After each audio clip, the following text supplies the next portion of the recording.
दोस्तों, आज मैं आपको मैकबेथ कहानी सुनाऊंगा जिसे लिखा है विलियम शेक्सपियर ने। यह कहानी है स्कॉटलैंड की। उस ज़माने में स्कॉटलैंड का राजा हुआ करता था किंग डनकन, और स्कॉटलैंड के ऊपर नॉर्वेजियंस ने हमला कर दिया था। नॉर्वेजियंस वो लोग होते हैं जो नॉर्वे में रहते हैं। जैसे इंडिया में रहने वाले लोगों को हम इंडियन कहते हैं, वैसे ही नॉर्वे में रहने वाले लोगों को नॉर्वियंस कहा जाता है। नॉर्वे भी यूरोप का एक देश है और इसने स्कॉटलैंड के ऊपर हमला कर दिया। स्कॉटलैंड में कुछ गद्दार भी थे और स्कॉटलैंड के गद्दार भी नॉर्वेजियंस का साथ देने लगे, उनके साथ में मिल गए। लेकिन स्कॉटलैंड की आर्मी ने अपने देश को और अपने प्यारे राजा किंग डनकन को डिफेंड कर लिया। नॉर्वेजियंस इनका कुछ भी नहीं बिगाड़ पाए। कोशिश तो बहुत करी नॉर्वेजियंस ने कि किसी तरह से स्कॉटलैंड को हरा दें, लेकिन स्कॉटलैंड के जो बहादुर योद्धा थे ना, उन्होंने कुछ होने नहीं दिया अपने देश को।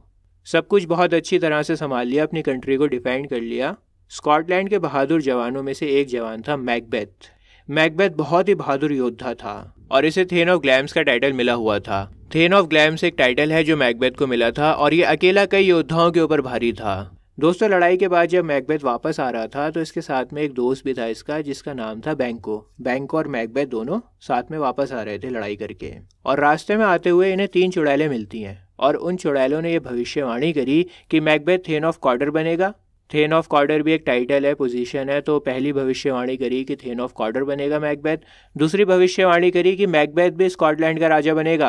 अभी वो योद्धा है, कहती हैं कि तुम भी स्कॉटलैंड के राजा बनोगे, बादशाह बनोगे। इसके बाद इन्होंने तीसरी भविष्यवाणी करी कि बैंको, तुम्हारे डिसेंडेंट्स यानी तुम्हारे जो बच्चे हैं, पोते हैं, वो भी स्कॉटलैंड के राजा बनेंगे। बैंको और मैकबेथ दोनों ने उन चुड़ैलों की बातों पर यकीन नहीं करा, लेकिन फिर उन्हें पता लगा कि जो थेन ऑफ कॉर्डर था स्कॉटलैंड का, वो गद्दार निकला। वो नॉर्वेजियंस की मदद कर रहा था, गद्दार निकला वो, और किंग डनकन उसको फांसी पे चढ़ाएगा। तो अब किंग डनकन ने मैकबेथ की बहादुरी से खुश होकर स्कॉटलैंड का जो नया थेन ऑफ कॉर्डर है ना, वो मैकबेथ को बना दिया। थेन ऑफ कॉर्डर की जो पोजीशन है, जो टाइटल है, वो मैकबेथ को मिल गया। दोस्तों, चुड़ैलों की पहली भविष्यवाणी बिल्कुल सच हो गई थी। उन्होंने कहा था कि मैकबेथ थेन ऑफ कॉर्डर बनेगा, तो वो बन गया। अब मैकबेथ ये सोचने लगा कि अगर पहली भविष्यवाणी सच हो गई तो दूसरी भी होगी, मैं भी स्कॉटलैंड का राजा बनूंगा। मैकबेथ ने तुरंत सोचा कि क्यों ना वो किंग डनकन को जान से मार दे, ताकि स्कॉटलैंड का अगला बादशाह वो खुद हो। यह बहुत ही गंदा ख्याल था और इस ख्याल को उसने अपने दिमाग से तभी निकाल दिया। दोस्तों, उसी दिन किंग डनकन ने ऐलान कर दिया कि मेरा सबसे बड़ा बेटा मैल्कम मेरा वारिस होगा। मतलब मेरे मरने के बाद मैल्कम राजा बनेगा स्कॉटलैंड का। अब चुड़ैल ने तो ये कहा था कि मैकबेथ राजा बनेगा, तो चुड़ैल की भविष्यवाणी गलत हो रही है यहाँ पे। और मैकबेथ ने भी मान लिया कि वो चुड़ैल बकवास कर रही थी, ऐसा कुछ नहीं होगा। लेकिन दोस्तों, अब कहानी में मोड़ आता है। किंग डनकन ये फैसला करते हैं कि वो मैकबेथ के कासल ऑफ इन्वर्नस पर रात गुजारेंगे। अपनी जीत का जश्न मैकबेथ के कासल में मनाएंगे। अब मैकबेथ ने ये सारी बातें एक लेटर में लिखी और वो लेटर लेडी मैकबेथ को भेजा। मैकबेथ ने लेटर में सारी बातें बताई कि कैसे उसे रास्ते में आते हुए चुड़ैलें मिली थी और उन्होंने ऐसे ऐसे भविष्यवाणी करी थी कि मैं थेन ऑफ कॉर्डर बनूंगा, फिर मैं राजा भी बनूंगा। और उसने बताया कि किंग डनकन हमारे महल में तुरंत आ रहे हैं जश्न मनाने के लिए। वो हमारे महल में ही रात को गुजारेंगे। दोस्तों, लेडी मैकबेथ बहुत ही मक्कार करेक्टर है, बहुत दुष्ट है ये। उसे लगता है कि उसके हस्बैंड का दिल बहुत ही नर्म है और राजा बनने के लिए जो खून बहाना पड़ेगा, जो गलत कदम उठाना पड़ेगा, वो कदम मैकबेथ नहीं उठा पाएगा। तो अब लेडी मैकबेथ कसम खाती है कि वो मैकबेथ को उकसाएगी, उससे कहेगी कि किंग डनकन को जान से मारो। लेडी मैकबेथ सोचती है कि रात को तो किंग डनकन आ ही रहा है हमारे महल में सोने के लिए, इससे बढ़िया मौका नहीं मिलेगा। इसी रात किंग डनकन को निपटा दो, उसको मार दो और इसी रात स्कॉटलैंड का बादशाह बन जाओ। दोस्तों, पहले तो मैकबेथ बहुत ज़्यादा घबरा रहा था। उसने मना भी करा था लेडी मैकबेथ को कि हमें अपनी कंट्री से, अपने राजा से गद्दारी नहीं करनी चाहिए। लेकिन कहीं ना कहीं वो खुद भी एम्बिशियस था, उसे भूख थी राजा बनने की। और फिर ऊपर से लेडी मैकबेथ उसे छेड़े जा रही थी कि तुम तो बहुत डरपोक हो, तुम्हारे अंदर हिम्मत नहीं है। अब देखो, मैकबेथ बहुत ज़्यादा बहादुर था, और जब आप किसी बहादुर इंसान की बहादुरी पर सवाल उठाते हो ना, तो बहुत बुरा लगता है उसको डरपोक बोला जाए तो वो बहुत जल्दी भड़क जाता है और बहुत आसानी से मैनिपुलेट भी हो जाता है। अब मैकबेथ बहुत भड़क गया और फाइनली उसने फैसला किया कि वो किंग डनकन को जान से मार देगा। तो उस रात उन लोगों ने किंग डनकन को जान से मार दिया और सारा का सारा इल्ज़ाम किंग डनकन के सिपाहियों के ऊपर डाल दिया। दोस्तों, अगली सुबह स्कॉटलैंड का एक नोबल आता है जिसका नाम था मैकडफ, और मैकडफ आके देखता है कि किंग डनकन मर चुका है। वो अलार्म बजाता है। मैकबेथ और लेडी मैकबेथ भागे हुए आते हैं और इस तरह से बिहेव करते हैं जैसे उन्हें कुछ पता ही नहीं है। और किंग डनकन को मरा हुआ देखकर वो इतनी एक्टिंग करते हैं जैसे उन्हें बहुत ज़ोर का झटका लगा हो, वो बहुत हैरान हो गए हों। दोस्तों, मैकबेथ किंग डनकन के रूम में जो गार्ड्स होते हैं ना, उनका मर्डर कर देता है जाके, ताकि वो गार्ड्स कुछ बोल ना पाएं। उसे डर था कि इन गार्ड्स को कहीं शक ना हो गया हो कि हमने डनकन को मारा है और वो कुछ उल्टा सीधा ना बोल दें, तो इसी वजह से उसने गार्ड्स को मार दिया। लेकिन वो दिखा ऐसे रहा था जैसे वो बहुत गुस्सा हो किंग डनकन की लाश को देखकर, और उसने कहा कि मुझे बहुत गुस्सा आया किंग डनकन की लाश को देखकर। इन गार्ड्स के बच्चों ने किंग डनकन को जान से मारा है, इस वजह से मैंने इन्हें मार दिया। अब दोस्तों, किंग डनकन के जो बेटे थे ना, एक का नाम था डोनाल्ड वेन और दूसरे का नाम था मैल्कम। मैल्कम को तो आप जानते ही हैं, ये किंग डनकन का बड़ा बेटा है और किंग डनकन ने इसे ही वारिस बनाया था। कहा था कि मेरे मरने के बाद यही स्कॉटलैंड का राजा बनेगा। तो अब इन दोनों बेटों को, डोनाल्ड वेन और मैल्कम, दोनों बेटों को डर लगने लगा कि कहीं अगला नंबर हमारा ना हो। जैसे हमारे बाप किंग डनकन को जान से मारा गया है, वैसे कोई हमें भी जान से ना मार दे। और वो लोग स्कॉटलैंड से भाग जाते हैं और फाइनली मैकबेथ स्कॉटलैंड का राजा बन जाता है। अब क्योंकि किंग डनकन के दोनों बेटे भाग गए, तो सबसे पहला शक इन्हीं दोनों के ऊपर जाता है। ऐसा मान लिया जाता है कि ये दोनों स्कॉटलैंड से भागे हैं क्योंकि इन्होंने ही अपने बाप को जान से मारा है। यही कातिल हैं, तभी स्कॉटलैंड से भागे हैं ये दोनों। दोस्तों, जब चुड़ैलों ने भविष्यवाणी करी थी ना कि मैकबेथ राजा बनेगा स्कॉटलैंड का, तो आपको याद होगा कि मैकबेथ के साथ में बैंको भी था। तो अब बैंको को मैकबेथ के ऊपर शक होने लगा कि कहीं ऐसा तो नहीं है कि मैकबेथ ने ही किंग डनकन को जान से मार दिया हो राजा बनने के लिए। और आपको याद है, चुड़ैलों की तीसरी भविष्यवाणी ये थी कि बैंको के बेटे भी राजा बनेंगे। तो अब मैकबेथ को यह डर सताने लगा कि कहीं बैंको उसे जान से ना मार दे अपने बच्चों को राजा बनाने के लिए। जिस तरह से उसने किंग डनकन को मारा है राजा बनने के लिए, कहीं बैंको मुझे ना मार दे ताकि उसके बच्चे राजा बन सकें। तो अपनी जान को बचाने के लिए मैकबेथ ने एक प्लान बनाया। मैकबेथ ने स्कॉटलैंड के बहुत सारे नोबल मैन को दावत पर बुलाया और उन बहुत सारे लोगों में बैंको भी था। मैकबेथ ने मर्डरर्स को हायर किया और मर्डरर्स से कहा कि बैंको और बैंको का बेटा फ्लैंस, जब ये दोनों दावत पर आ रहे होंगे ना, तो इन दोनों को जान से मार देना। दोस्तों, मर्डरर्स ने बैंको को तो जान से मार दिया, लेकिन उसका जो बेटा था फ्लैंस, वो भाग गया, जान बचा के भाग गया वो। अब दूसरी तरफ दावत चल रही थी और दावत में मैकबेथ ने बैंको का भूत देखा। बैंको का भूत किसी और को दिखाई नहीं दे रहा था, सिर्फ मैकबेथ ही उसको देख पा रहा था। मैकबेथ बहुत घबरा गया, उसका बिहेवियर चेंज हो गया। अब दावत में आए नोबलमैन देखने लगे मैकबेथ को इस तरह से बिहेव करते हुए, और उन्हें यह भी पता लग गया कि बैंको का मर्डर हो गया है। तो दोस्तों, वो जो दावत में नोबलमैन आए थे, थेन्स आए थे, उन सबको शक होने लगा मैकबेथ के ऊपर।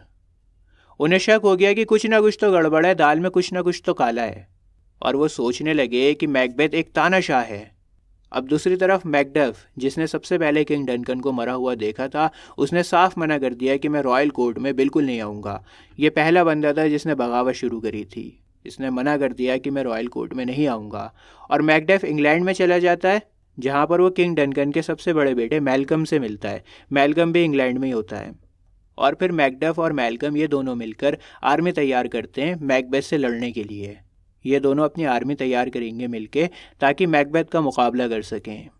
दोस्तों, अब मैकबेथ को अपनी मौत का डर सताने लगा। वो दोबारा से उन 3 चुड़ैलों के पास में जाता है अपनी किस्मत जानने के लिए। चुड़ैलें मैकबेथ को 3 चीज़ें बोलती हैं। पहली, मैकडफ से सावधान रहो, लेकिन साथ में ये भी बोलती हैं कि कोई भी ऐसा मर्द जिसे नेचुरली औरत ने जना होगा, वो मैकबेथ का कुछ नहीं बिगाड़ सकता। मतलब अगर मैं आपको आसान करके समझाऊं, तो अगर कोई बच्चा ऑपरेशन करके पैदा हुआ है या किसी और तरह से पैदा हो गया, नेचुरली पैदा नहीं हुआ, वही मर्द मैकबेथ को नुकसान पहुंचा सकता है, उसे मार सकता है। बाकी मर्द मैकबेथ का कुछ नहीं बिगाड़ सकते। जिसका जन्म नेचुरली होगा ना, वो नहीं मार पाएगा मैकबेथ को। और तीसरी बात ये बोलती हैं कि जब तक बर्नम का जंगल तुम्हारे किले तक चलकर नहीं आता, तब तक तुम्हारी मौत नहीं होगी। अब मैकबेथ ने यह सोचा कि हर मर्द औरत से ही जन्म लेता है और पेड़ तो कभी हिल भी नहीं सकते, भला वो कैसे मेरे महल तक चलकर आएंगे। तो अब उसे यकीन हो गया था कि मुझे नहीं हराया जा सकता, क्योंकि जो बातें चुड़ैलों ने बोली हैं वो पॉसिबल है ही नहीं। लेकिन चुड़ैलों ने यह बात भी कंफर्म करी थी कि एक दिन ऐसा ज़रूर आएगा जब बैंको का बेटा स्कॉटलैंड के ऊपर हुकूमत करेगा। दोस्तों, मैकबेथ ने राजा बने रहने के लिए कुछ लोगों को भेजा मैकडफ के घर पर और आदेश दिया कि मैकडफ की पूरी फैमिली को जान से मार दिया जाए। देखो, मैकबेथ साइकोलॉजी बहुत अच्छी तरह से समझता है। वो जानता था कि अगर मैकडफ का ध्यान भटकाना है, इसको कमज़ोर करना है, तो इसकी फैमिली को जान से मरवा दो, ताकि उसका ध्यान भटक जाए, वो सही तरह से आर्मी को प्रिपेयर नहीं कर पाए, सही तरह से अटैक नहीं कर पाए। तो इसी दौरान इंग्लैंड में मैकडफ और मैल्कम ये दोनों अपनी आर्मी तैयार कर रहे होते हैं स्कॉटलैंड पर हमला करने के लिए। और जब यह खबर मैकडफ तक पहुंचती है कि उसकी फैमिली को जान से मार दिया गया है तो वो बेचारा रोने लगता है और कसम खाता है कि वो बदला लेकर रहेगा। दोस्तों, इंग्लिश और स्कॉटिश ये दोनों मैल्कम के अंडर में हैं और मैल्कम अपनी आर्मी को लेकर बढ़ रहा है मैकबेथ के महल की ओर। इंग्लिश यानी इंग्लैंड के लोग, क्योंकि मैल्कम इंग्लैंड में अपनी आर्मी को तैयार कर रहा था, वहाँ से लेकर आए सिपाही। और स्कॉटिश यानी स्कॉटलैंड के लोग जो मैकबेथ को तानाशाह मानते हैं, मैकबेथ के खिलाफ हैं। जो लोग मैकबेथ के खिलाफ हैं वो भी मैल्कम के साथ में हो गए।